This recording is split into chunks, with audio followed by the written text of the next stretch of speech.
Hey everybody, in this video we're going to be showing you a great method of painting a Space Wolves battle leader for Warhammer 40,000 by Games Workshop. And in this video we're going to have a bit of fun by going a little bit further than we normally do. So if you like Space Marines, you like Space Wolves, and you've always fancied just pushing yourself that little bit further, then this is the video for you. We hope you enjoy it. Let's get started.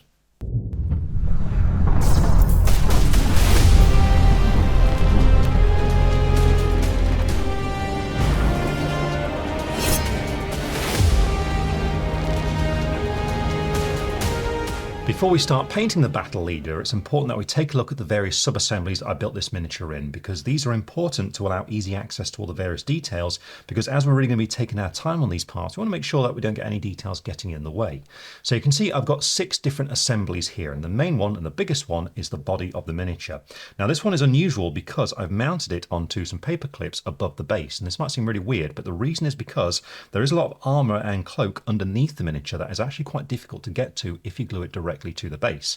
Now it's not impossible, but just more difficult essentially. So that's why I've mounted it temporarily quite high up like this to allow access to those parts. But later on, once we painted all that, what we can do is remove it from the paper clips and glue it onto the base proper.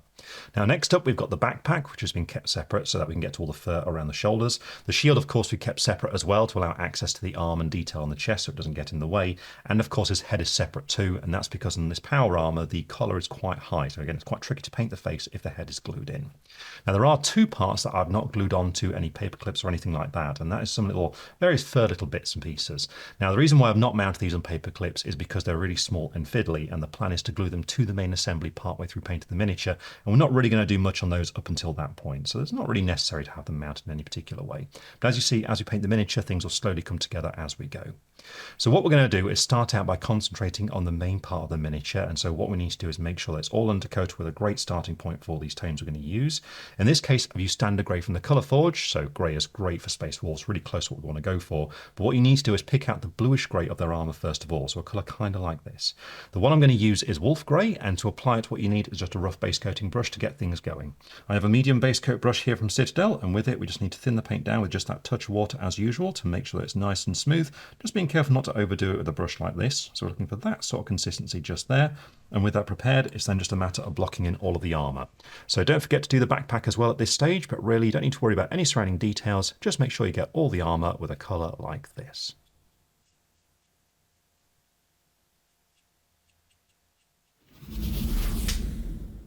Once you've achieved an even base coat on all those armour panels, the next thing to do is begin the process of shading the miniature, and here we're going to start out by adding some soft shading to the armour to get a subtle dark tone going into shadow on it. And for this we're going to be glazing, and you'll need a dark bluish grey, so a very cold colour here for it. Now I'm going to be using some Gravestone Blue, and to apply it I've picked out a size 0 brush from Artisopus, but any medium small brush like this will be absolutely fine. Even the point on it isn't exactly critical, but the size just really helps out because it'll help prevent getting too much paint on the brush. Now what we're going to do is really heavily thin this down, because the idea is to progressively add thin coats of this to build up a shift in colour tone, and it's important that each one of those coats then is very, very subtle. So that's why I'm adding a lot of water here, and in fact if I just go a bit separate to it on the palette and just paint it out thinly, you can see the palette through it. So it is translucent, but it's too stark at the moment, so we need to thin down even more than what we have here. So I'm just going to mix in some more water there and then remove just some of that paint there off my brush. So I'm drawing it fresh, and we'll try again. So there you go. That's a bit more what we're looking for here, you see. So it's very subtle, very gradual. And so by building up successive coats, we can make it stronger in particular areas where we want it to be stronger. Now the trick is to make sure you're not putting on too much at once, which is why I'm using no brush of this size and why I just remove excess paint off there on the tissue to get a little bit fresh there like that, because so long as we're not putting on much at once, it'll dry quickly and surface tension of the water won't pull it out of where we want it to be. So if we take a look at this leg panel just here, for example, what we're going to do is look for areas of shadow, which would be on this side, on the underside of the miniature. So we just want to thinly apply a coat in this region just here, pulling it down towards the bottom. And then as we go along the front of the panel, we just want to focus our efforts a little bit further down, working our way across there like that. Now this first coat, you can see as it dries, it barely looks any different, but it is starting to darken the armour down a little bit in those areas. You can see as it dries on the inside there, it's just fading into those surroundings. So what we're going to do is just let that dry, and then we go in for a second coat, moving a little bit further down this time. Now every time you add another coat, the colour is going to get stronger, so by doing this we can just focus it and make that colour darker on the underside just there. Now the exact areas where we apply that shading is going to vary based upon how the miniature is standing and which armour panel we're going for. For example, the gorget just here, we can do the underside of it quite strongly here because all of this is going to be in shadow. So again, just a thin coat applied very smoothly on the underside just there. But as we get down to the breastplate, well, in this case, what we should do is just have a little bit of shadow coming out from the underside of the gorget. So that means just a little bit just there. But as we go further down across the front of the pectoral pattern just here, we want to leave it lighter in that region. So you can see it's just a gradual process just building this up. And if you ever do find it goes a little bit too strong, remember you can jump back to that previous colour and glaze it back over the top. This way you'll be able to just push it back towards that wolf grey that we started from.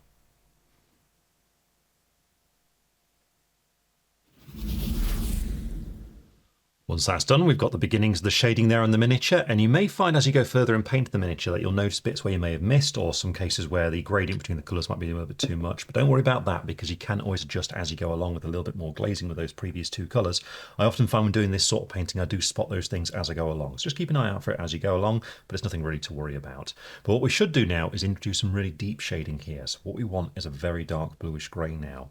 I'm going to be using some Faust Blue, but I'm also going to combine it with a little bit of Doom Death Black just to make it a little bit darker. And the idea is to thin this down and run it directly into all the deepest recesses. So to do that, we want to go for a really small brush. And I have here my size 00 from Art Opus. It's about the same sort of size as a small airbrush from Citadel. And you can see Faust Blue, nice dark blue here. But what we want to do is get just a little bit of black in here just to push it a bit darker, to add a bit more contrast once we start running this into all those nooks and crannies on the miniature. So we're looking to mix up a colour roughly like that, you see, very dark greyish blue. And then need to thin it down with some water so it's nice and runny, down to about that point here. Not as much as in the previous stage, but still making it a little bit inky. Then remove the excess paint off your brush so that as you draw some up there onto the brush, you keep that fine point. And then with this, we're now looking for all the deepest recesses and things. So for example, if we go back to this leg just here, that means looking for these little recesses around panel lines, and you just want to introduce this colour directly into the deepest part. So just there, for example. Then we want to look for areas that are going to be in deepest shadow, which will be on the underside of this panel, just going along the underneath right there, and then just a line connecting to where it touches the foot there like that. So essentially this is fine lining, and you'll find once this step is done that the details are really going to start to pop out. So just take your time and be as neat as you can.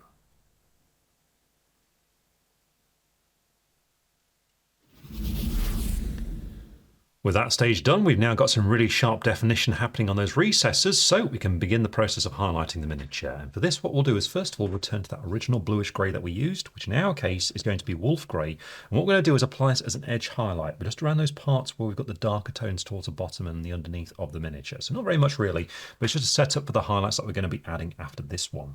So to do this, I recommend going for a really small brush. And here I'm using the size 00 again. All you need is a small amount of that paint thinned down on your brush there. Just make sure you remove the excess and bring the bristles to a nice point, and then we just need to look around those areas that are darker. So there's not going to be that many that are really, really dark, but we're generally looking at the underside of things, such as the bottom of the leg just here. What we need to do is just carefully go in with the brush and just start applying an edge highlight in this region just to build this lighter colour up once again. So for example, just there, see I'm approaching at about 45 degrees just to make sure I only get a small bit of contact there with the brush in this detail, and basically just follow it around very gently there like that. Now as you get towards the top where it fades into that original colour, you don't need to worry about it too much in that region. So for example, we can just go up the side right there, but really we don't need to go beyond there. Instead, it's just important that we concentrate on these darker areas such as around here.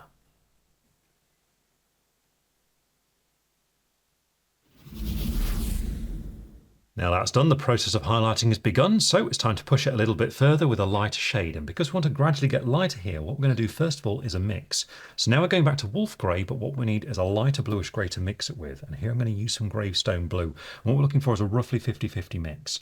Now to do this, I'm going to stick with a small brush, so I'm using the size 00 again. You can see the two colours next to each other here on the palette. What you need is a bit of both, just mixed together to create a slightly lighter shade than what we've got for wolf grey. So just something kind of like that. And once you've got that mixed up, it's a matter of doing a fairly broad edge highlight on the miniature, getting a little bit more narrow on the darker areas that we just picked out in the previous stage. But as we get towards the lighter parts, we just want to make sure this highlight is quite a wide one so we can build upon it for the following stages. So for example, if we look at the top of the leg just here, what we want to do is get a sharp highlight following the crest of that part there around the knee, but at the same time, just bring the colour a short distance onto the flat as well. So just around there like that and going up there. Now we also want to make sure we follow this as we work our way around. So for example, this little part we've got on the side right here, I'm looking for that edge highlight following the outer edge. So with the tip of the brush, we just want to follow along, but remember, just make that line fairly wide as far as edge highlights go, just so it really stands out there like that and begins the process of adding the highlights onto these details.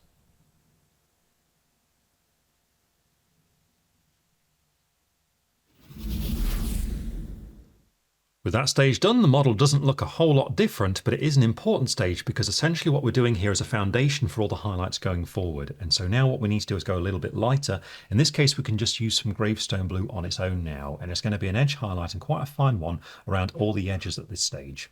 So what you need to do is make sure you stick to your small fine brush. So I'm still using my size 00 here, and just like before, we want to get this nicely thinned down so it's under control on the brush. And then remember to make sure you don't overload your brush so that you can retain that fine tip on there. And then with that prepared, we can start looking for all these edges. And so now this one will start to jump out a little bit more because it is a bit lighter than what we've got here so far. But because we're painting it on top of that colour that we just done, you'll find that it tends to just fade into the surroundings a little bit, giving a nice gradient as we move up to that highlight. Now you can see I'm just being very delicate here, just approaching with the side of the brush and just gently skimming along. And where possible, I am going to be doing that, always looking to get that sharp, fine highlight as neatly as possible. But you won't always be able to reach these angles with this, so just be prepared to switch the tip of the brush if you need to on parts that are a little bit tricky to get to, such as around the side just here. Just take your time trying to make these lines as fine as possible.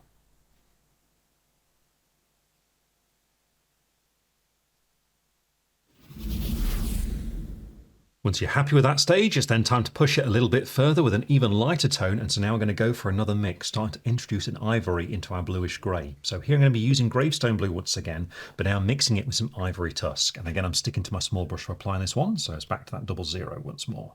And so what we need to do is create that lighter tone using these two colours by just mixing them together like this to create a colour that's sort of kind of like that.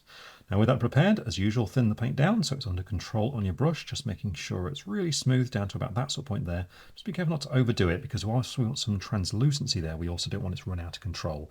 Once you reach that sort of consistency, make sure there's only a small amount on your brush, and then it's time to start being a bit selective about the edge highlights because now we need to focus on the parts that really stand out and catch the light.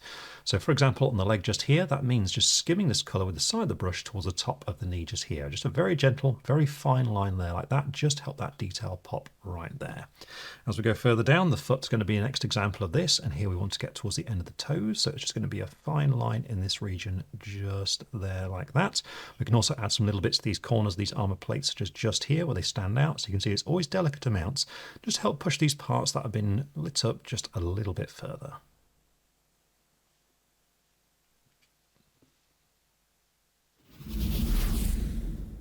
And now we've got that done, you can see the details are standing out really nicely. So what we can do is add one final highlight onto that armour just to finish that detail off. And this is just going to be a dot highlight with a very light colour. I'm going to use some Ivory Tusk on its own this time. And the idea with this one is just to put a little dot on all the corners and edges where any lines sort of come together. So to do this, go for your small brush again. I'm back to my size 00 here. And what you must do on the palette with this colour is thin it down so it's a little bit translucent so that the blue comes through from underneath it. So what you want to be down is about to this sort of point here, you see, a little bit runny. Then just remove the excess off your brush so that you've only got a small amount on there.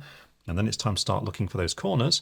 As I mentioned, we're looking for parts where different highlights come together on different angles. So for example, on this armour panel here, that means just doing a dot on that corner right there, one on this corner just here, one on this corner just here. So anytime we get these lines coming together, just dot it on that area.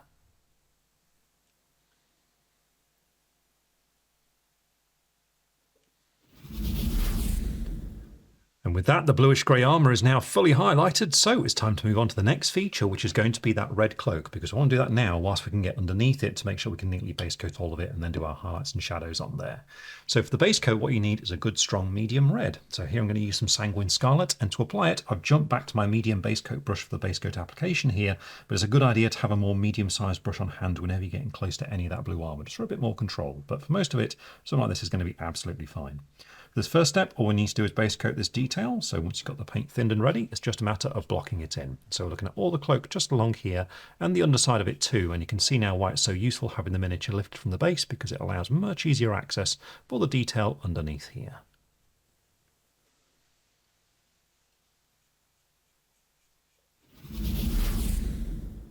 With that base coat now applied onto the outside of the cloak and the inside too, we can move on to the next step, which is going to be to introduce some shading to it. And here we're going to do some wet blending by mixing a darker red into the red that we've got there so far. So here I'm going to be using some Berserker Red for that shading, and I'm still going to be using Sanguine Scarlet to mix the two as we go along. And if you've never tried doing wet blending before, you might be under the impression that this is a very difficult thing to do, but it really isn't. You just need to get in there and have a go, really. So definitely encourage you to give it a try. You'll be surprised at how easy it can be. What we need to do is set up both these colours on the palette initially, and to do this I'm using a size 1 brush. We do have Sanguine Scarlet ready from the previous stage, but Berserker Red, you can see it's just a little bit darker. So make sure this is thinned down and ready as well. And what we want to do is apply both these colours sort of together really, starting with one, then quickly moving to the other whilst the previous one's still wet, and pulling the two into each other on the miniature itself to blend them together. So to do this, what I'm going to do is start out with some of the Sanguine Scarlet. I'm just going to load up some of this and apply it onto one of the raised up areas of the fabric on the fold of it. So for example, if we look at this part just here, what I'm going to do is apply it onto the raised up area and take it a little bit down into the shadow. So down to around about there. Now, whilst that paint's still wet, I'm just going to quickly jump over to the other one. So we've got a good amount applied there. So I'm not even washing my brush, just jumping over to Berserker Red. Now I'm going to introduce this into the shadow area just there like that. Now as we get to where the two colours meet, just go in a back and forth motion like this, pulling it up into that brighter red. And this will make the two colours as you go along. So once again, I'm just going to add a little bit more of the darker colour just to push it a bit further. So just introduce that in there and then just go back and forth, pulling it up into the lighter colour there like that. So the two mix together on the fly, and this way we get that nice gradient between the two. Now when you're doing this on the first pass, you'll often find you get a slightly scratchy appearance to it once it's dry, but that's completely normal. Don't worry about it. All you do is let it dry and then do a second coat over the top in the exact same way. So whilst that is drying, I'm just going to set this one up on this side. So again, start out with that lighter red, get a good amount on there. So we've got some wet paint there like that. And then it's time to switch to the darker one. So back over to Berserker Red, apply this one just down there and then start pulling it up into the lighter colour to get that gradient there like that.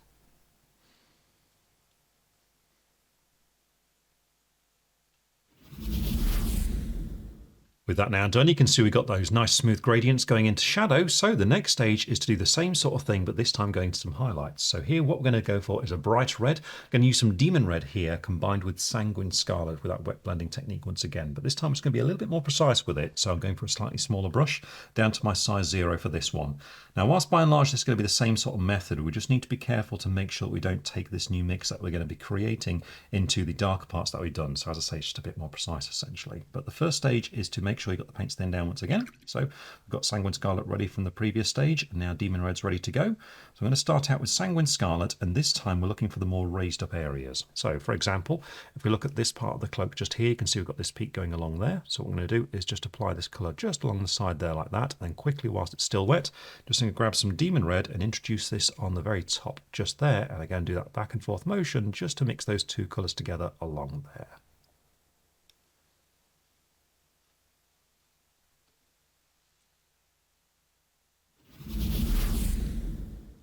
Once you're happy with that, it's then time to put some final highlights on the cloak, and for this we want to go for a really bright orangey red first of all now. So here I'm going to use some Centurion Red, and once that's done we can then move into a bright orange. So here we just need a little bit of some orange flare.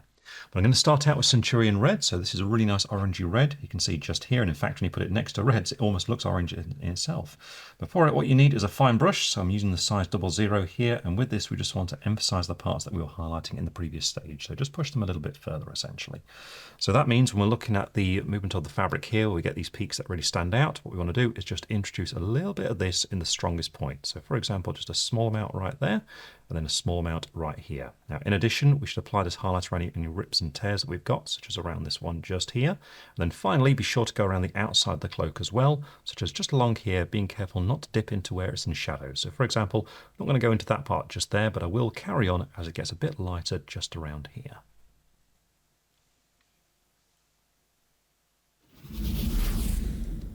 And then finally we're ready to move on to a bright orange. So here I've got some orange flare, and with this we just need to pick out all the sharpest details. So for example, this corner on the cloak right here.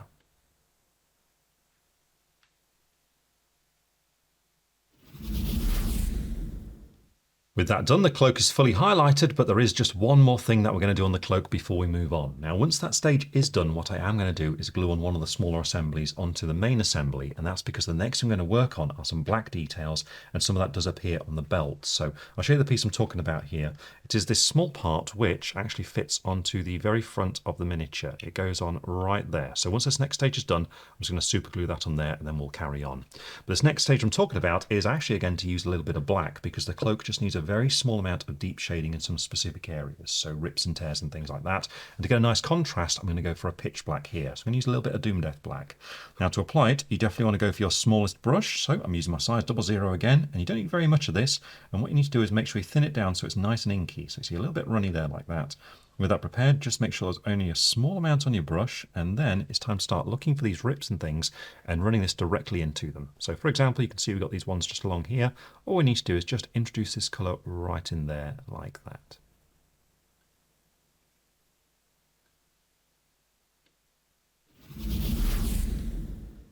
And with that, the cloak is finished. And also, as I mentioned, that part has been glued onto the front of the miniature too, because the next thing that we're going to do is start painting the black detail. Now, the first stage for this is actually going to be to base coat with an off black on all the soft joints on the armour. So basically a dark grey with a touch of brown in there. I'm going to use some Eidolon grey for this, and to apply it, I'm going for my size 0 brush. And having that little touch of brown in there is just going to give a subtle bit of warmth to this detail to help it stand out against the quite cool colour that we've got on the armour. So that's why we're going for this. Now, all you've got to do is make sure the paint's thinned down, of course, under control on your brush, and then we need to start looking for all these soft details. So it's going to be those ridge joints that appear in the armour, but also any pipes or anything like that you can find as well. Now, these are often quite tricky to get to, which is another reason why the miniature's kept lifted above his base just here, because some are underneath the model, but basically it's things like this on the arm just here. Just want to neatly block in these details at this stage as carefully as possible.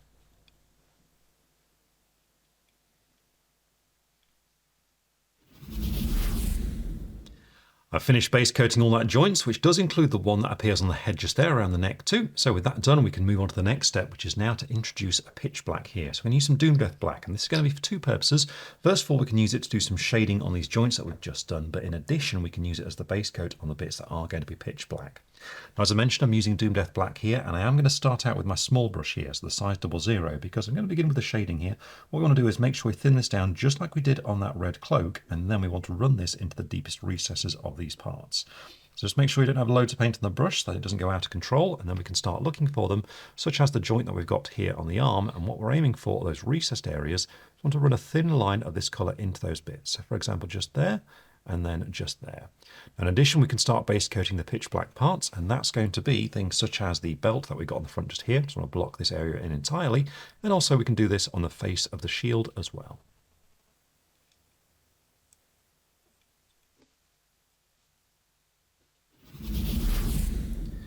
And here are those details blocked in with black, which you can see in the shield also includes the back of it. And so with that done, we can now start highlighting all the black. And the first stage of this is going to be to concentrate on that pitch black, for which we need to create a very dark grey. So I'm going to do a mix here. I'm going to be using Doom Death Black combined with Dungeon Stone Grey. And then once that's done, we can move on to highlighting all these parts, including the joints now, with Dungeon Stone Grey on its own. With that done, we can finish off with a fine highlight with a light grey. And so here we're going to use some Carcharodon Grey.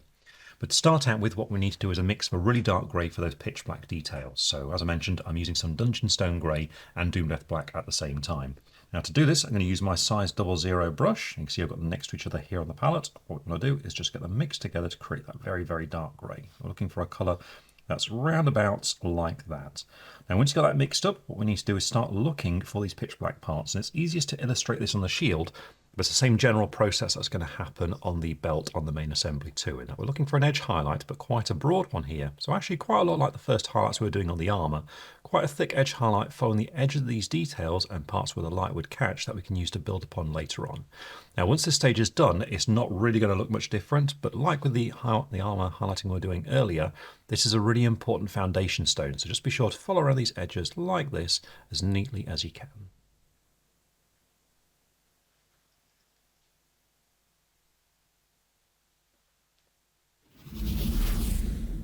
Here we have that first highlight applied, and as I said, it is subtle, but it is important to get things going, because now we're going to move on to adding another edge highlight, this time with just Dungeon Stone Grey on its own. Now I'm going to be doing this on the shield too, but again we're looking for edges, and when it comes to this belt, actually it's going to be a fine line just underneath the lip that appears on the top of it, so just around there, just to really catch the light on that detail. Now with this colour, we can also start highlighting these soft joints in the armour. So remember this one here on the arm, for example. We're now looking at just applying a fine line towards the top of these ridges, just so they stand out. So just along here.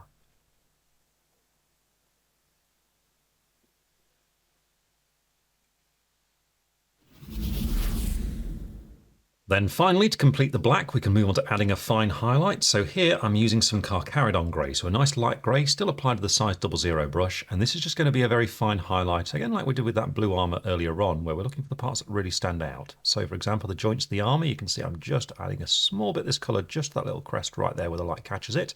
And when it comes to the pitch black details, in this case you just need a very small amount right at the top where the light source is going to be. So in the case of the belt here, that means just a fine line just along here.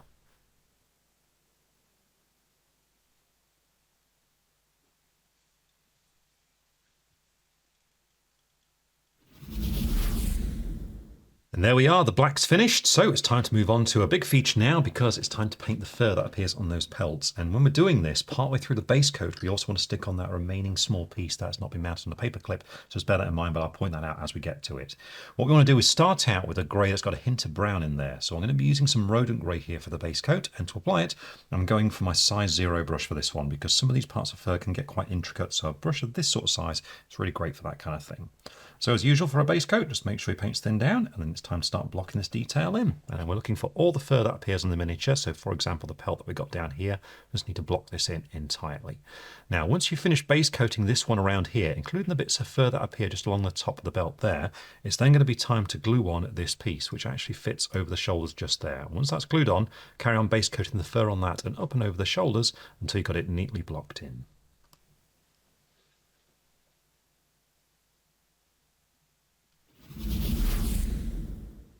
And here we have all that fur blocked in and that little assembly glued onto the main assembly too. So what we can now do is introduce the second tone of colour on the fur because it tends to go more towards a sort of cream colour around the edges. And to do that, we can do a mix. What I've got is rodent grey once again, but I'm going to be combining it with some skeleton legion, so sort of a medium bone colour. What we want to do is roughly start applying this on. Now to do it, I'm using my size 1 brush here, and what we want to do is just get some of the two colours together. So there's one just there, and then we can mix the cream into it. And so we're looking for a tone somewhat like that, so slightly greyish kind of colour. With that mixed up, as usual, just make sure it's thinned down with that touch of water and just be careful not to overload your brush so it doesn't go out of control. So with that prepared, we can start applying this, and so what we need to do is start introducing it onto these lighter areas. So for example, if we take a look at the fur that appears around his shoulders, it tends to go a little bit lighter around this region here, saying darker in the middle. So what you want to do is just apply it like this in almost stabbing motions that you're really leaning into the rough texture of the fur, just being careful not to catch surrounding details. So it's just a matter of blocking it in like this.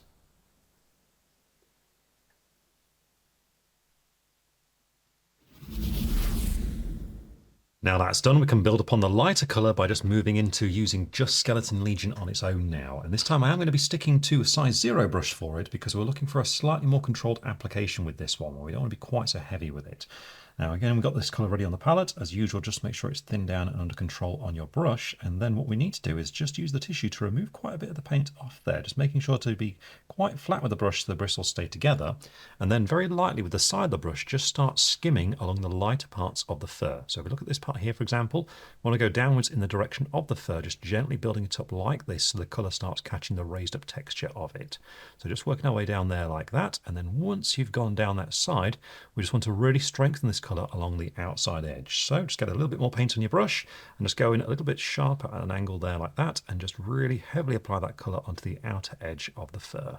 Now as you get down towards the paws, such as around here, in this case we just want to do some layering. So it's just a matter of looking for where they stand out and just applying a thin coat of this colour to those regions. So for example, just there, and following the raised up parts of this little bit right here, there, like that.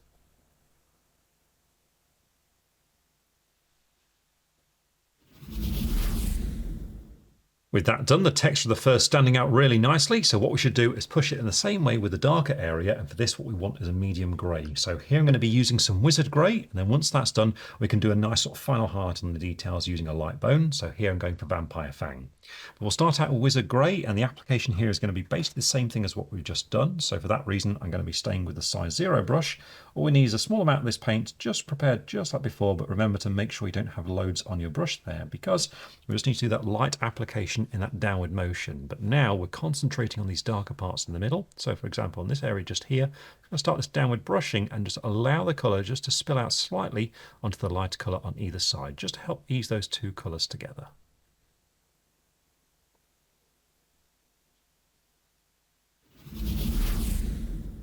And then finally, it's time to move on to a light bone colour. So here I've got some Vampire Fangs still being applied with a size 0 brush. And here it's very much the same sort of process once again, but just this time really, really lightly, just to pick out the extreme highlights of all the fur. So very gently over both colours.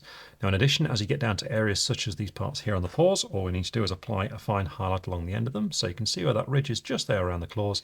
All we need to do is just pick that out with a small amount of this colour.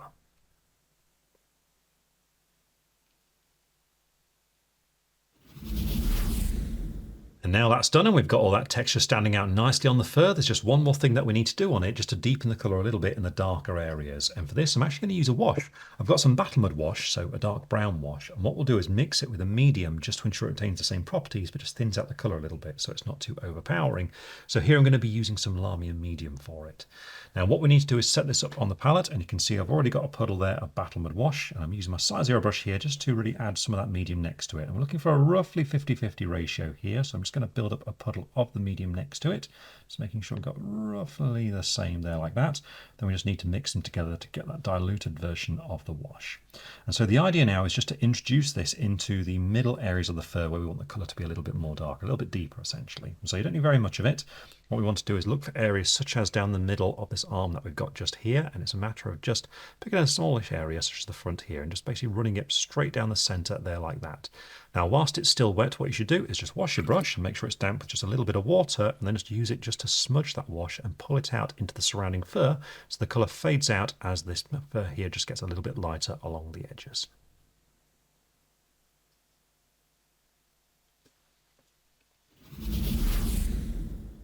And once that's dry, the fur is complete, so it's on to the next feature, which is going to be the leather details. And here what we need to do is start out with a base coat of a sort of deep leathery brown. So the one I'm going to be using for this is some scabbard brown, and to apply it I'm going to go for the size 0 brush for most of it, but you might want to have a smaller one on hand for some of the finer details here. And for the first step, again, all we need to do is base coat these features, and to be honest, there aren't loads and loads of them, but there is a leather strap across the front of the shield, so be sure not to forget about that at this stage. However, on the main assembly, what we're looking at is this scabbard that we've got for his knife, so just here, I want to make sure we just block this in, including the straps going across it. Also be sure to get the grip of it and the grip of his sword whilst you're at it. In addition, there is a pistol holster, which is a little bit hidden away at the back just here, so a little bit tricky to get to, but again, because the miniature's raised up from that base, we can go underneath to reach it as well. So just really take your time on this feature especially.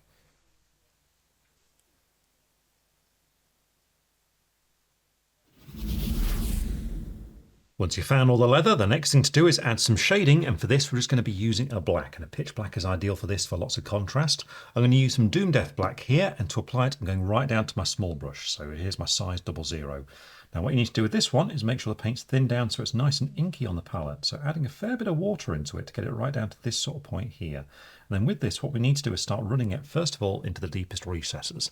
Now the scabbard that we've got here is the best example for this, but it's going to be the same procedure on all of it. What we want to do is just run it directly into those deep corners, so you can see where these straps are just passing over there like that, but then also just make sure you have a thin version of the paint on your brush as well, and just thinly glaze this onto the leather just towards the middle of it, so very, very thin, just so it's going to darken it down ever so slightly, and apply it in a slightly rough pattern like this, just to start building up some texture there on that leather. So once it dries, it should dry quite quickly because it's applied so thinly, and just fade away into the surroundings, but this just adds a little bit more depth to the flat parts of the leather.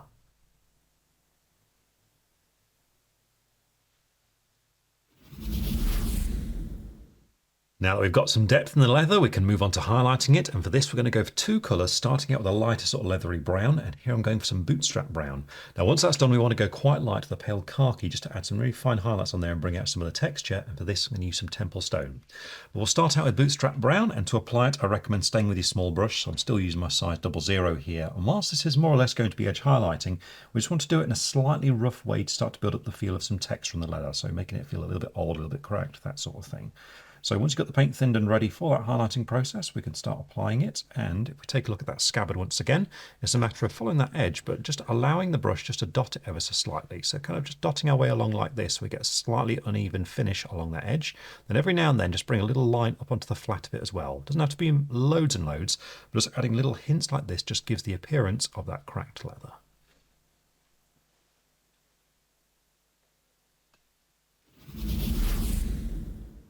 Then to finish the leather off, we can move on to a fine highlight of a light khaki colour. So here I've got some temple stone, and what we want to do is just add some dots to this, especially where we have those scratches moving out onto the flat of the leather. So just small amounts here like this, with just occasional little dots following those scratches up as well.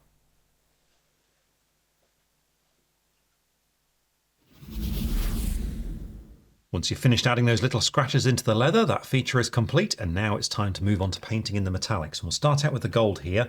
What you want for the base coat is a really rich gold, so I'm going to use some Dragon's Gold for this. And to start out with, I'm using the size 0 brush to apply it, but it's a good idea to have a smaller brush on hand because some gold details are quite small and they are scattered across the various sub-assemblies, so keep an eye out for them, including the backpack and things like that. But what we need to do is just start out with that base coat. So remember, it's just a matter of making sure you apply it in a neat and tidy fashion. So for example, this detail just here, just want to block it in and just being as careful as possible of all those surrounding details.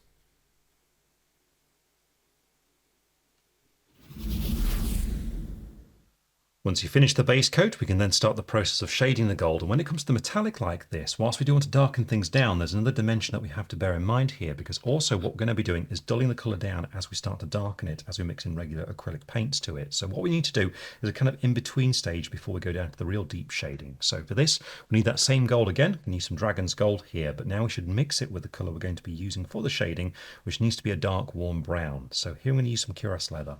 So what we need to do is make this mix on the palette, and to do so, I'm sticking to my size 0 brush. So you've got the two colours just here. What we want to do is just bring them together in the middle and create a roughly 50-50 mix. And as you can see, as I start putting that brown into it, it does really start dulling down the paint. So we want to bring it down to about that sort of colour just there. And once we've got that mixed up, the next thing to do is to thin this down so it becomes quite runny. So right down to that point just there. Make sure you only have a small amount on your brush, and then we need to start running this towards areas that are going to be in shadow. So for example, if we take a look at that scabbard once again, that means we're going to be applying it towards the bottom where it just sort of arcs inwards a little bit round here, around these little rivets, by just thinly applying it to that area, and you can see the result that it dulls it down and also makes it a little bit darker than what we've got above it too. Now in addition, we want to run this into recesses such as around this rivet right here, and also up here. Make sure we go around this one as well. So look for those recesses, but also keep an eye out for any parts that need to be in shadow.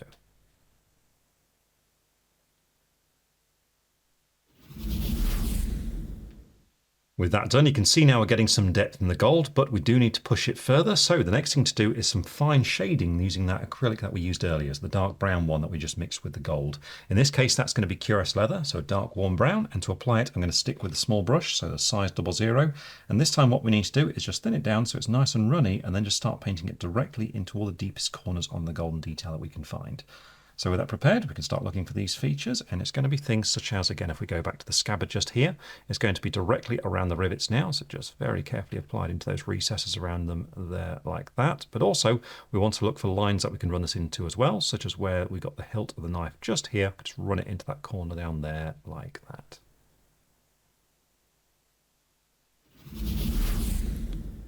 Now the shading's done, we can move on to highlighting the gold, and for this we're going to go for 3 colours, starting out with a pale white gold. For this I'm going to use some glistening gold, and then to push it a bit further we should move on to a platinum next. So here I'm going to use some platinum crown. Finally, just to really finish it off with a bright shine, I'm just going to use a little touch of mithril blade as a very fine highlight at the end.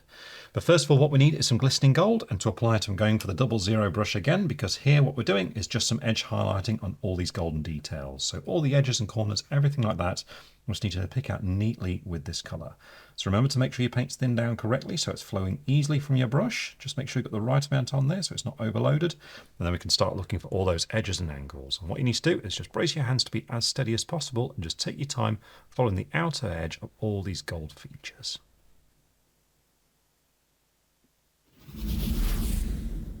Once that's done, we can take it a little bit further by moving on to a platinum. So here I've got some platinum crown, and this is going to be a fine highlight applied to the sharpest corners and edges. So for example, this part here in the scabbard, I'm just concentrating on the top here where it's going to catch the light.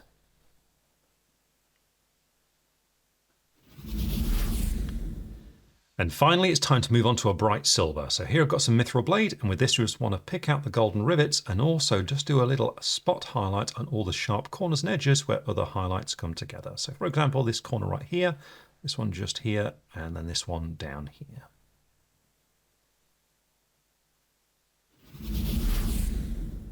And here we have the completed gold, and you can see by doing that thin application of the brown on there, we've got a lot of depth in the recesses. So what we can do is move on to the next metallic, which is going to be the silver, and here we're going for much the same process.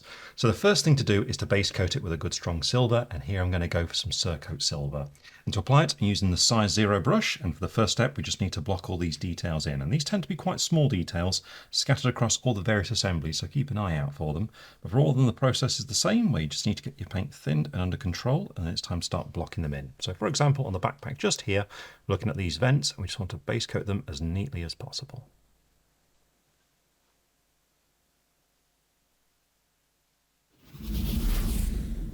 When you're happy with that base coat, we can move on to adding some shading here. And just like with that gold, what we're going to do is start out with a mix to start to dull down some bits before then moving on later on to a really deep version of that colour. So here what you're going to need is the silver you just applied. So in our case, that's Surcoat silver, and then also a pitch black. So here I'm going to use some Doom Death black. We need to mix those together on the palette. And to do so, I'm sticking to a small brush for this one for lots of controls. We want to start working around smaller details. So this is the size 00, and with it, we're just going to mix the two colours together to get that darker, duller version of a silver down to about that point there. Then heavily thin it down so it makes it quite runny, turning it almost into a glaze. So all the way down to about that point there. And then just make sure you have a small amount on your brush so that we can start introducing this onto the silver and aiming it towards recessed details and areas that are going to be in shadow. So for example, in these vents, we just want to bring a little bit in towards the bottom of these parts just here and run it into the recesses of the vents, such as around here as well.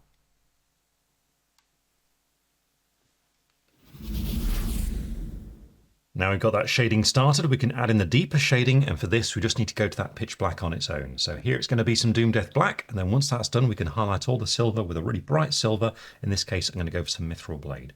But we'll start out with that Doom Death black, and to apply it, stay with your small brush. So again, I'm using the size 00, and now we just want to thin the black paint down so it's nice and inky, just adding a good amount of water into it to bring it down to about, well, a little bit thinner than that, I think, down to about that sort of consistency there. Then make sure there's only a small amount on your brush so that you have that fine point on the bristles, and what we need to do with this is start to introduce it into all the deepest corners on the silver details. So for example, you can see we've got some silver going around this central round part just here. What we want to do is just run it into the corner where it meets that bluish grey armour. So very delicately into areas there like that. On the vents into the deepest recesses inside them, and again where they meet the blue, just in there.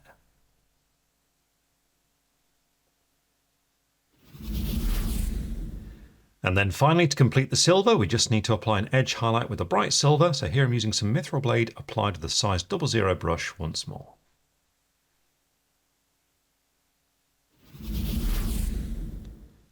And that's the silver done. So next thing to do is to return to some of the armour, because what we need to do is paint in the yellow that appears on the inside of the shoulder plates. Now the colour you go for here will vary a little bit depending on what grade company you're going for. In this case we're going to go for the black main, so we want a good strong yellow here. So what I'm going to go for is some darks and yellow for the base coat. Now once that's done for the shading, we're just going to thinly apply some cuirass leather, so a nice dark warm brown for the shading. And then what we can do is move on to adding some patterns for the Wolfguard pack markings that appear on the right shoulder plate. Now here what you'll need is a pitch black. It's only a small amount of pattern we need to put in there, but it is important. So here I'm going to be using some Doom Death black. But to begin with, what we need to do is base coat these areas with a good yellow. So I'm using some darks and yellow for this, and to apply it I'm going for my size 0 brush, and this is just going to be a base coat at this stage. So as usual for this, all you need to do is get that paint thinned and ready, and then we need to neatly block this in. Now this part is going to be a little bit tricky because it does go underneath some of the pelt on the shoulders, but it's just a matter of taking your time. So it's this area we're looking at. I want to carefully block this in on this side, and also the same on this side around here too.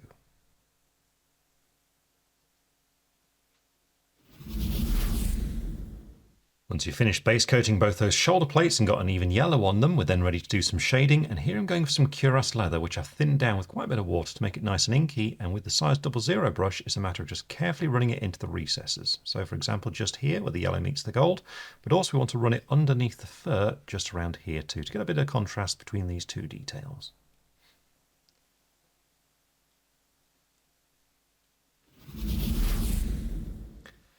And when you're happy with the shading, it's then time to move on to a pitch black, because what we need to do is just put in some of the Wolfguard patterns that appear on the right shoulder plate. Now, because most of this is covered by fur, it needn't be complicated, but you will need a pitch black. So I'm using Doom Death black here, and I've gone to my size 00 brush for the application. And I've thinned the paint down so it's quite inky, because what we need to do is a little bit of freehanding here. Now my plan is to have some dags pointing downwards, so you can see I'm starting with a central line and then gradually working outwards from there to turn it into an upside down triangle, where the point is just meeting the rim of the shoulder plate and then just going up underneath the fur there like that.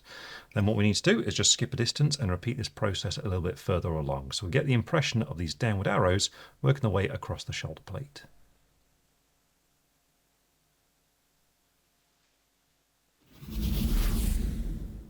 And now that's done, we got those wolf guard patterns in there, so it's time to move on to the next feature, and this is going to be the stone details that appear on the model. Now the main part of this is going to be on the shield, where I'm going to be illustrating most of this, but there are some little stone trinkets hanging around the miniature too, so just be sure to keep an eye out for those and do them in the same way at the same time.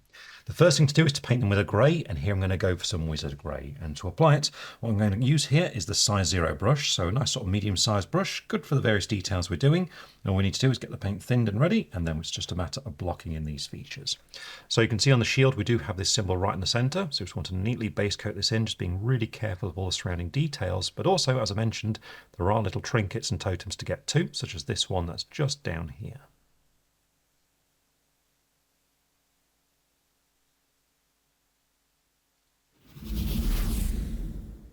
Now that we've established that neat and tidy base coat, the next thing that we need to do is run some shading here. And again, what we're going to do is use an acrylic paint and thin it down. And this time we need a really dark, warm brown. So I'm going to do a mix again. I'm going to use some cuirass leather and also some Doom Death black. We want to make this nice and runny so we can run into recesses and stain the bottom of these details.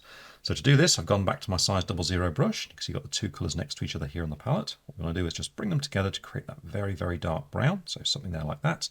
And then just make sure you really thin it down so it becomes quite inky, down to about that point just there.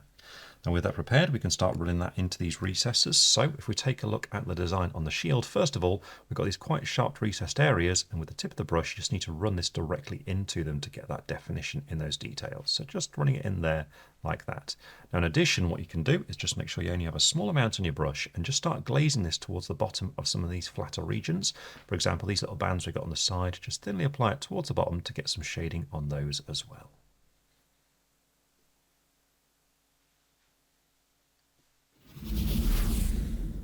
And there we have the shading, and you can see by introducing that small amount of brown, it's just given a little bit of colour and lustre to that stone just there, just add a bit of interest to it. And so now that's done, we can move on to highlighting it. Here I'm going to go for two colours, starting out with a light grey. For this I'm going to use some Carcharodon grey, then to really finish it off we want a pale bone colour, so here I'm going to use some Vampire Fang.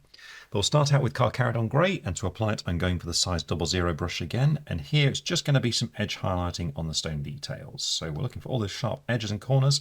I just want to follow along as neatly as possible with a fine line of this colour. So remember, it's all about making sure your paint is thinned down correctly on the palette, and then being careful not to overload your brush so that you have that good point in the bristles.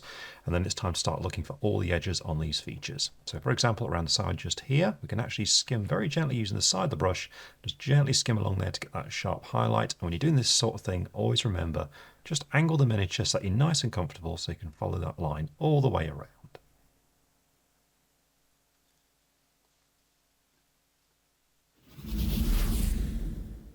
And then finally we can move on to some Vampire Fang, thin down with a bit of water, and this is just going to be a fine highlight on all the sharpest edges and corners. So for example, these corners just going around here.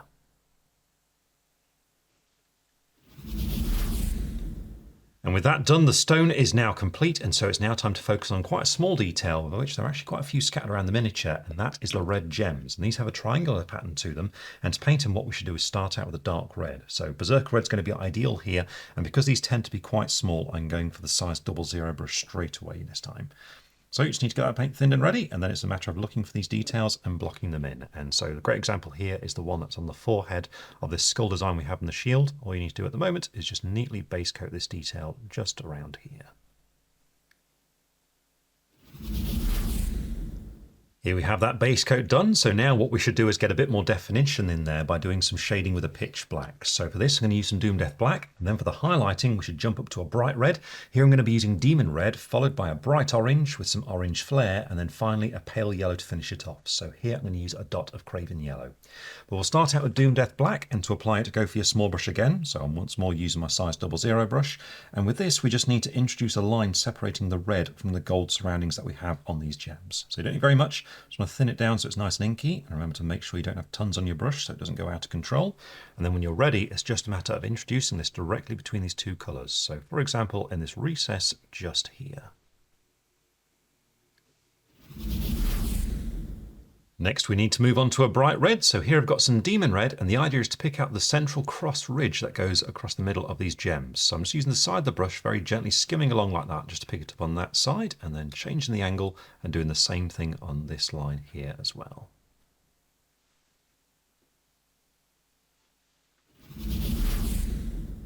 Next it's time to move on to a bright orange, so here I've got some orange flare, and this is going to be a smaller cross directly in the centre of the gem.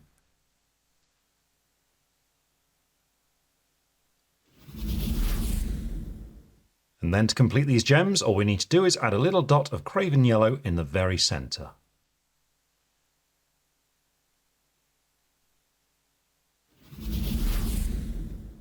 And with that, the gems are now completed. So it's time to move on to another small detail, because now what we should do is paint in all the teeth that are hanging as trinkets on the miniature. And we can also pick out some of the claws that appear on the pelts too. But we'll start out with those teeth.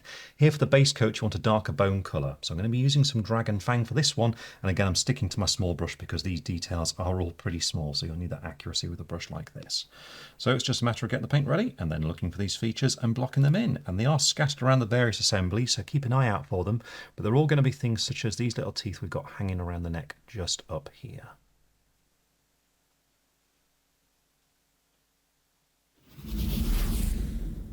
Once you've found all those teeth, the next thing that we should base coat is going to be the wolf claws that appear on the pelt over his shoulders. And for this, what we want is a dark sort of greyish brown. So I'm going to be using some Eidolon Grey for this, and to apply it, I'm sticking to the small brush again, because basically what we're doing here is just the same as what we just did on those teeth. Just want to base coat those features in. So once you've got the paint thinned and ready, we can just start looking for them. And the claws I'm talking about are ones such as these ones right here. And all you need to do, just neatly base coat them, being careful of the fur as you do so.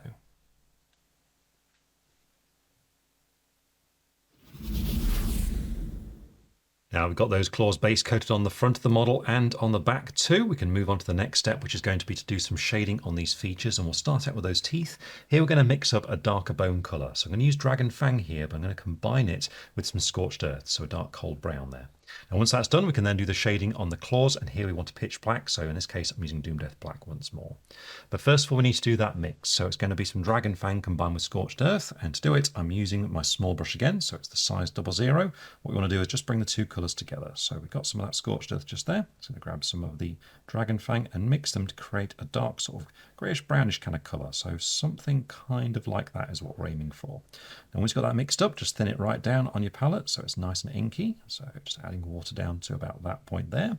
And then what we need to do is start running this into the corners on these teeth. So it's not very much to do, to be honest, just small details, but if we look at these ones just up here, what we want to do is just run this into the area where they meet that little metal housing, so just around there to darken that part down.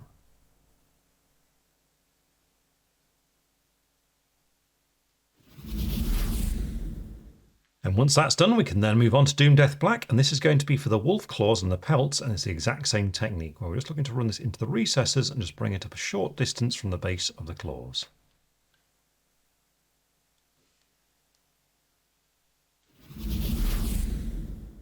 And now that's done, we've got some definition on those parts. So the next thing we need to do is to highlight both the claws and the teeth at the same time. And they can use the same palette of colours, only we need to apply them slightly differently to the two different areas. Now the first colour is going to be Skeleton Legion, so sort of a medium bone colour. And then we can go lighter with some Vampire Fang before finishing off with an Ivory. So here I'm going for Ivory Tusk. But we'll start out with Skeleton Legion, and to apply it, stick with your small brush. So again, I'm going for the size 00. And what we need to do first of all on the wolf's teeth is apply this as something of a layer essentially, so quite strongly onto those parts. So with the paint thinned and ready, we can start doing that. And if we take a look at these teeth that we've got hanging from the neck just around here, it's basically a case of just applying some lines going down towards the point of them. So right from the base, just along there like that, just a few will do, just to give the impression of those lines of growth there on that bone. Now when it comes to the darker claws, here we just need to be a little bit more delicate, because with this colour, we're just looking for a highlight down the sharp ridge down the centre. So just very gently with the tip of the brush, just run a fine line down there.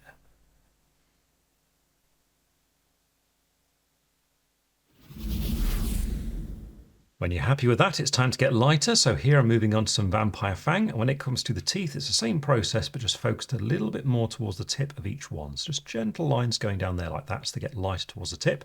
Then when it comes to these darker claws, all we need now is a very small amount on the end of each one.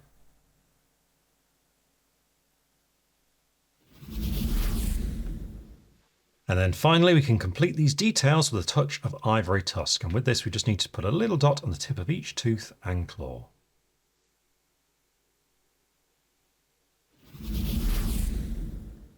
And with that done, those details are finished, so it's now time to move on to a big one because it's time to start painting his face. Now, your miniature might have the helmet assembly, in which case you'll have painted that by now along with the rest of the armour, but in this case what we want to do is really bring out the skin followed by the hair. So for the skin, what we should do is start out by going for a sort of like warm orangey brown with a goal here to create that sort of Nordic skin tone that's classic for Space Wolves.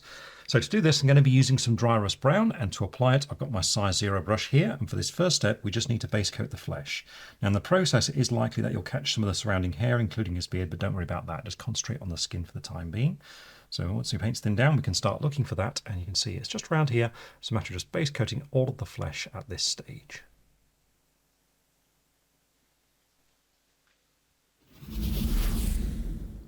And here we have the head with that base coat established, and as we carry on going through this, it is going to look a little bit weird because of the beard and the moustache and everything like that he's got, but don't worry about it. What we just need to do for now is concentrate on that flesh. And now is a process of really starting to build up lighter colours on here. And what we're going to do is sort of consistently work through mixers before moving on to the lighter tone on its own. So to see what I mean, what I'm going to be doing is starting out by using some dwarven skin, but at the same time I'm going to be mixing it with dry rust brown. And you'll see I'm going to go through a sort of two-stage process here by starting with the mix before moving on to the lighter colour on its own.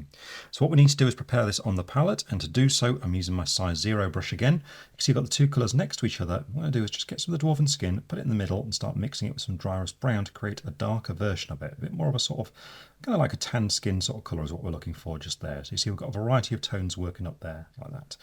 Now just get this thoroughly mixed together to get that all ready to go, and then what we need to do is prepare both these tones. So I'm just going to add a touch of water to the mix, make that nice and smooth, and then we can do the same thing to dwarven skin on its own. So again, just get a little bit of water on the brush, don't need much, thin that down there like that, and then we're ready to go. So what we need to do is start out with the mix. So for this, make sure your brush is clean, and then just load up a small amount. And what we're looking to do now is a fairly heavy layer on the flesh, where we're going to be coating most of it, just avoiding the very deepest recesses. So for example, that means on things like the forehead, we want to do the entire area, just thinly applying this here like this, just to start to lighten the skin up. But as we get to deepest recesses, such as the inside of the ear, we just want to skip around that so it stays darker in the middle. Same as we get around to the front here as we get to the eyes. Make sure to do the lower eyelids, but don't drop quite into the eyes as you apply it around here. Now you want to leave a little bit of that darker tone as well down the side of the nose, just in the very deepest corner, but most of it is still going to get layered to make it a little bit lighter there, like that. Now what we need to do is just carry on applying this around the face, again on that cheekbone too, the rest of the forehead there, and also we can get the lower lip down here too. And once you've done that, it's then going to be time to move on to the light colour on its own. So now, going to moving on to dwarven skin just on its own. Now, you need to pick up a small amount of this and begin the same general process, only now we're going to be slightly more selective as to what parts we leave. So if we go for the forehead once again to begin with, that means I'm going to be starting to concentrate on the parts that are really standing out. So that's going to be right in the middle just here. Just want a thin coat going along there like that. But now I'm not quite going into the corner where the skin meets the hair. And as we get to the furrowed brow just here, I'm just going to be careful not to drop into the deepest recess of it. Same as we go down further here, you can see now I'm being careful to pick out that lower eyelid and also the cheek, just leaving it darker in the corners. And same on the nose, just being careful not to drop into the corners down the side of it as well, there, like that. So you can see it's just a gradual process of just building it up, and if at any point you do accidentally drop into one of those recesses, remember you can always jump back to one of the darker tones and just reapply that before you move on.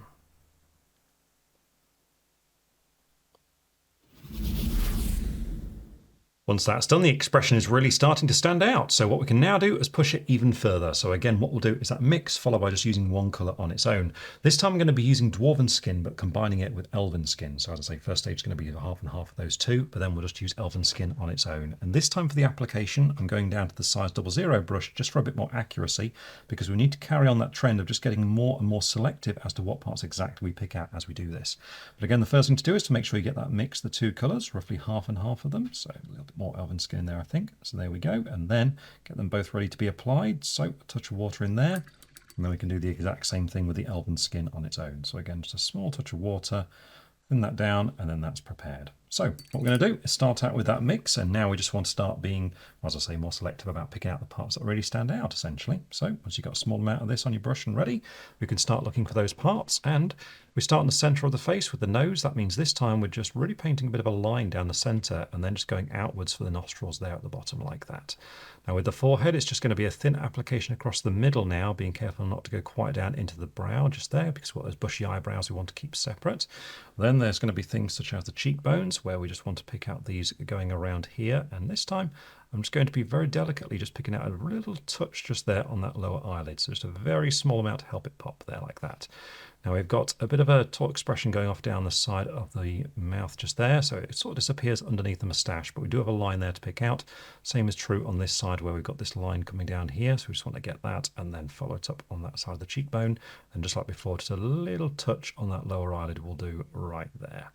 Now, once you're happy with all of that, it's time to move on to a lighter colour. So now it's going to be Elven Skin on its own, where we're doing, again, the same sort of thing, just being even more selective now. So this time with the nose, I'm just going to do a little dot there on the tip of it, and then I'm just going to do 1 or 2 lines on it, just to give the impression that's furrowing because of the expression.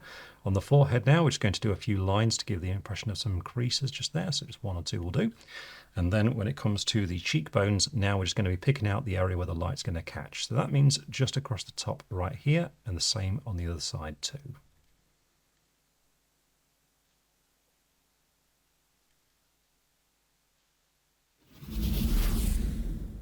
Once that's done, you can see the face is really starting to come alive, but what we should do is push it a little bit further with a fine highlight on there. And for this, what you want is a pale skin tone. And so I'm going to use the appropriately named pale skin for this one. And what we're going to do is just add small amounts of it just to help some details pop out. So stick to your small brush. I'm again using my size 00 for this one.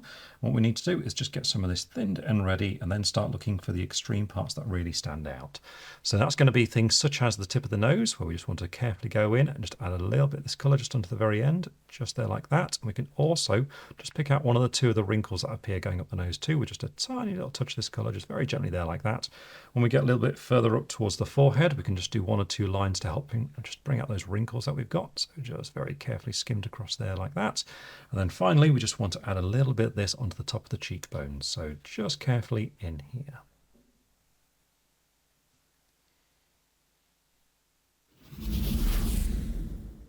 And once that's done, the skin's looking pretty good, but it is quite confusing because of all the bushy eyebrows, the moustache, the beard, and everything like that. So even though the skin needs a little bit of colour put in there to give it a bit more life, it's going to be easier if we now base coat the hair and get that going, just so we can sort of work out what's going on with the skin a little bit better. So what we'll do now is base coat the hair for a blonde colour. Going to be using some Dragon Fang here, and then we can put a wash over the top to get some shading and also tint it a little bit more yellow. Here I'm going to use some Archaic Sepia wash. But we'll start out with that base coat of Dragon Fang, and for this one I'm going back to my size 0 brush, and for this first step we just need to base coat it, but remember you do need to be careful on the face to make sure that we don't catch any of the skin where we don't want this colour to be. So remember to get the paint under control on your palette, and then we can start looking for those areas. And so when it comes to the face, there is quite a bit of hair here with a beard, he's got his moustache and he's got his bushy eyebrows, so just take care around those parts. But when you move up and away from them, it's much quicker just to block this in. So you just need to make sure it's all an even base coat of this colour before you move on.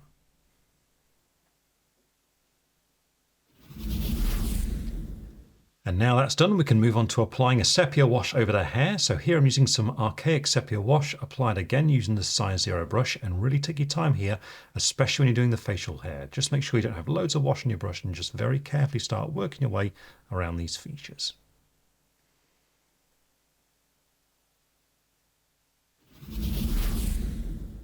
And with that wash dry, we got the shading there on the hair, and you can see how the face is now making much more sense with those various details blocked out. So the next part's going to be easier as we add just a little hint of colour into the face just to bring a bit more life to it. The first thing we're going to do is add a hint of pink in there, and we don't need very much for it. What we need to do is just pick out a good pink paint. So I'm going to use some glistening gums for this, and what we're going to do is mix it with some of the previous colours that we've used. Now remember earlier on we were doing all those various mixes of the various skin tones, and you can see I've got them laid out just here, and so we're going to be using these to mix the colour into. I've got a touch of glistening gums here, and I'm using my size 00 brush with it. Just want to make sure it's nice and damp first of all, before grabbing some of this and placing it underneath these colours. Now the lower lip is currently this sort of tone just here, so this middle mix. This is halfway between elven skin and dwarven skin. So we just want a small amount of this here, and we've got to be careful not to overdo it, because we don't want to make it look like really, really pink lips just here. Instead, what you do is just get a small amount of it and start to bring it into that skin tone to create that pinkier version of the colour. So essentially something kind of like that. Now if we make it nice and thin, that means the colour beneath is going to blend into it nicely, so that's the sort of consistency we're aiming for.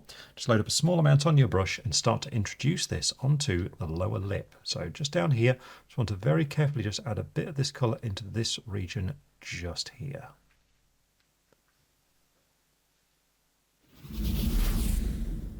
And there we go, that's subtle, but it does add some life to the face. And so what we'll do is a similar thing now, but this time introducing a bit of purple to it. So I'm going to use some Amethyst Rain for this, again mixed with some of the previous colours that we've used. Now once that's done, it's then going to be time to paint the eyes, and here we'll start out with a pitch black. So I'm going to use Doom Death Black here, followed by a pure white. So here I'm going for some White Star. But first of all, what we need to do is mix in some purple into some of the skin. So I'm using Amethyst Rain, and to apply it, I'm sticking to the small brush, and we're basically doing the same sort of thing as what we just did with that pink a moment ago, where we're looking just to start to introduce some of this into the shadow areas, just to make them a little bit cooler. So you don't need very much of this, and our shadow is these sorts of tones around here. So I'm just going to put a bit of that purple just there, then start mixing it into some of these flesh tones that we're going to get as well. Just like with that pink that we did there, I just want one that's going to have a hint of it in there to start to create that slightly darker tone. So just there like that. Then just thin it down, make sure it's a little bit translucent, and then what we want to do is introduce this into some of the deepest areas of shadow, which are primarily going to be around the eyes. So for example, if we take a look at this eye just here, just want to start to bring this onto the bag underneath the eye. So we're just looking in that region just there, just a hint of that purple tone there like that. In addition, if you want to, you can introduce this into some shadow beneath the cheekbones, and it's nice and clear on this side just here. Basically what we're going to do is just run some of this colour into the area where the skin meets that hair, just around there.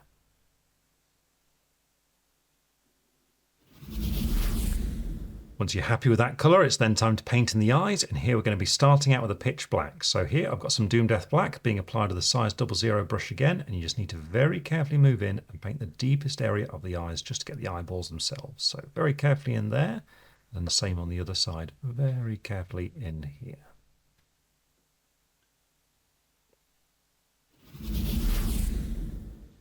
And then finally we need a pure white, so here I've got some White Star still being applied with the size 00 brush, and with it we just need to very carefully add a dot on either side of the black line in each eye.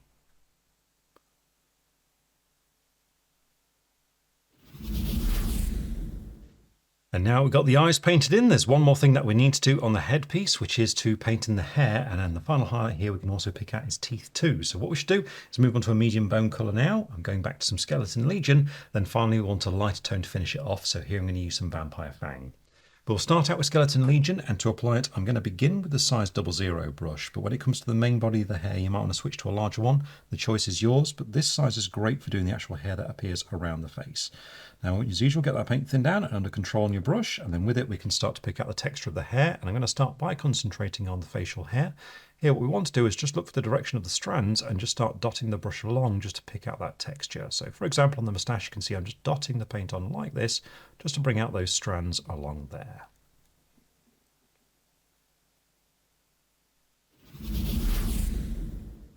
And then finally it's time to move on to a light bone. So here I've got some Vampire Fang, and this is first of all going to be a fine highlight on the hair where we just want to do a few little dots on the ends of the strands just to help them pop out, such as along the moustache right there. But in addition we can use this as a highlight to pick out his teeth too. So just brace your hands to be as steady as possible and just carefully move in to pick them out.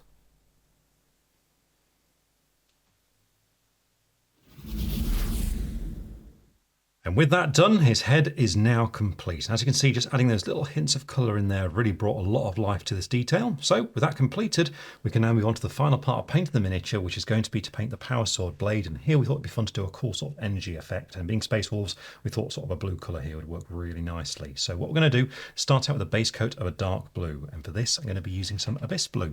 Now to apply it, I'm going for a size 1 brush here from Artisopas, so a nice sort of medium-sized brush. And for the first coat here, all we're looking for is a smooth smooth a base coat as possible.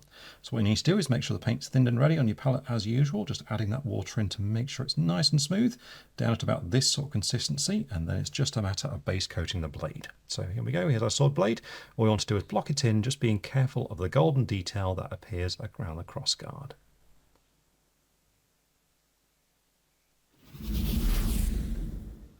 With that blade base coated with that dark blue, we can now start the effect, and what we're going to be doing is working our way up through some turquoises to make it lighter and lighter in specific areas by glazing it on. And by building up those glazed coats, we can make the colour stronger in particular areas. In fact, it's quite similar to what we were doing with the armour way back at the start of this video. So what we need is a dark turquoise to begin with here, and I'm going to use some sentient turquoise for this, and to apply it, I'm going to stick to my size 1 brush, and what we need to do is prepare this paint on the palette first of all. So here's the colour. What we're going to do is add plenty of water to it to really heavily thin it down to make it quite runny, going right down to this sort of point just here. And the idea is that we want to apply it as those very thin translucent coats, so we can always test this on the palette. So once you've got it thinned down, just get rid of the excess paint off your brush using some tissue, load up a small amount fresh, and have a go at painting it thinly on the palette. Now at the moment that's a bit too strong, so we need to add a bit more water to it. So let's put a bit more in there. So there we go. We're going to remove the excess, draw up some fresh, and then try again, and that's better. That's more the sort of thing that we're looking for just there. So with that prepared, what we can do is load up the brush, and then we want to start applying it onto opposite sides of each side of the sword. So by that I mean, take a look here, we want it to be getting a little bit lighter towards the tip on the back of it. So on this side, going to start around about here and apply a thin coat all the way down to the crossguard. Then on the opposite side, we want to start around about this energy node and go all the way up to the tip of the blade, preferably in one movement there like that. Now, if you applied it correctly, it should dry very fast. And in fact, you can see it's just about dry already, even though it doesn't really look like very much is happening. So what we can now do is go in with a second coat in the same way. So again, down that side there like that, and then on this side here as well. And the idea is just to gradually build it up with coat after coat until that sentient turquoise is really starting to stand out. Now, we'll take a few passes, and each time you do it, just move a little bit further down this side of the blade and a little bit further up towards the tip on the other side. Just keep on going until you get that stronger turquoise appearing.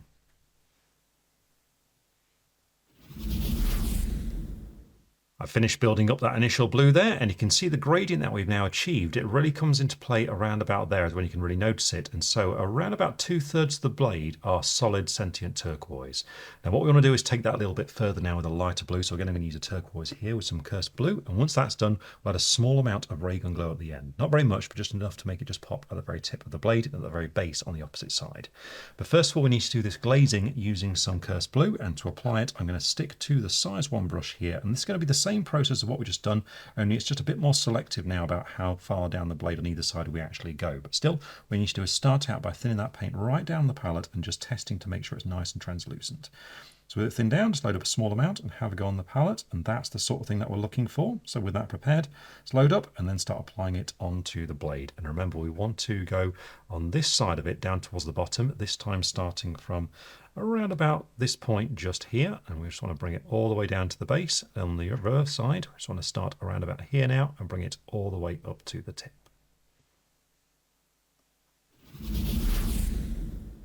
And then finally, we can move on to an even lighter blue. So here I've got some ray gun glow, and with this we're looking to do the same thing, but just very close to the tip of the blade on this side. So just there, and then the base of the blade on this side.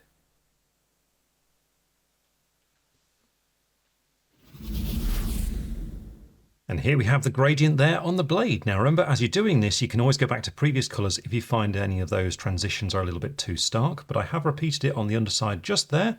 And with that done, what we can now do is add some shading to it. And for this, we're going to go back to a bliss blue, but now we need to make it a little bit darker. So I'm going to mix it with a black. So I'm going to use Doom Death Black for this. And what we need to do is start by setting that up on the palette. I'm down to the small brush for this one, so it's the size 00. You can see I've got the two colours next to each other. What we're going to do is mix them so we get a really, really dark blue there like that. Then just make sure it's thinned down so it's nice and inky on your palette. And then with this, what we need to do is start running it into recessed detail. So on this sword, that's going to be these runes that we've got on this side of the blade just here. So I'm going to very neatly just drop it into the corners of these to help them just stand out. And in addition, we can run this into the recess around the energy nodes as well.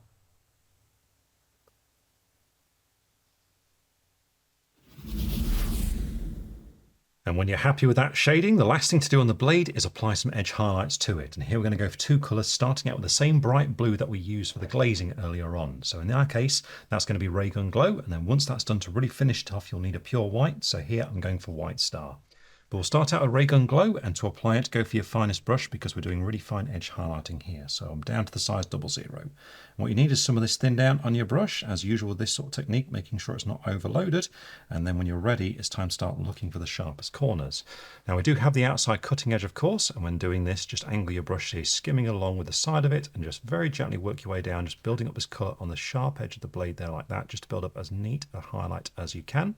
And then we can also do the central part of it too. Now you can use the side of your brush for this as well, but if you decide to do so, just make sure that you're very careful with the angle you're approaching at. You've got to be just making sure you only touch that central point there with the side of the brush. So very gently skim it along like this, just gradually working your way down.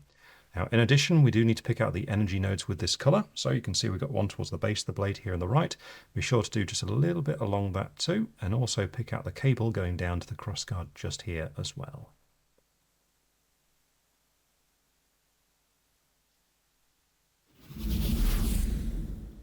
And then finally, using White Star, we're ready to add a final highlight. And to begin with, we can just do a little bit of this on the round part of the energy node, so just there. And then it's going to be a fine edge highlight focusing towards the tip of the sword. So for example, around here, just gently skimmed on, so we get that nice sharp appearance there on the tip of the blade.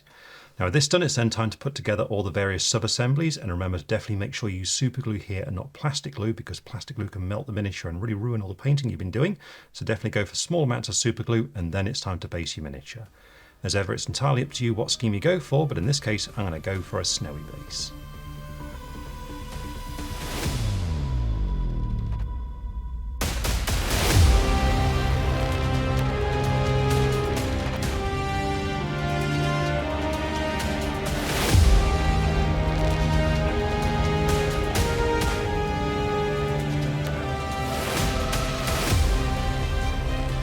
And with that base now fully painted, the Space Wolves battle leader is complete and ready to lead his brothers into battle in the name of the God Emperor.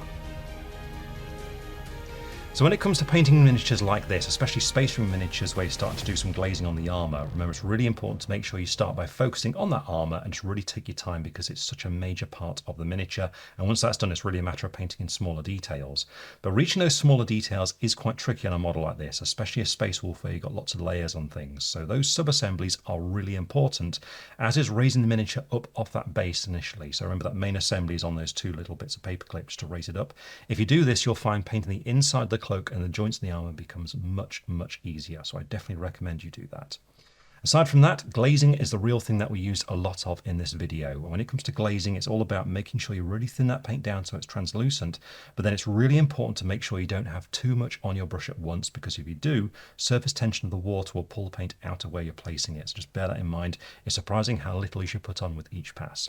But aside from that, it's a lot of fun painting a model like this, so if you've never tried it before, I definitely encourage you to give it a go. So have fun, and we'll see you again very soon.